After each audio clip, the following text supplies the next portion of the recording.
amati mbégteeg bànneex di ànd ak yéen ñu tawlu ci 5M TV Sénégal jërë ngeen jëf. mbokk yi si pour 5M TV Sénégal dal leen nag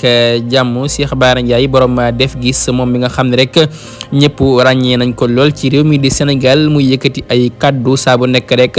di ko jëme ci li nga xam ne rek moo di doxiinu réew mi di Sénégal moom nag yëkkati na ay kaddu nag di ko jëme ci li nga xam ne rek moo di procès boobee nga xam ne rek moo dox ci diggante ka nga xam ne rek moo di Adji Sarr Ousmane Sonko di wax ne rek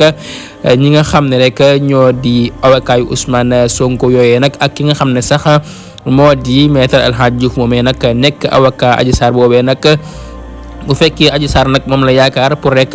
mu seetal ko ci li nga xam ne rek moo di dossier bi nag kon nag mën naa toogi ndax kat ki nga xam ne rek moo di maître El Hadji Diouf nag mësu koo gis benn yoon muy werante ka benn avocat rawatina ña nga xam ne rek ñoo di avocat yu Ousmane Sonko yi nag ka gën a ndaw ci ñoom sax xajul ci ka nga xam ne rek moo di maître El Hadji Diouf moomee nag nekk avocat Adji Sarr boobee nag Cheikh Bara Ndiaye nag di woy di xamle di wax ne sax ki nga xam ne rek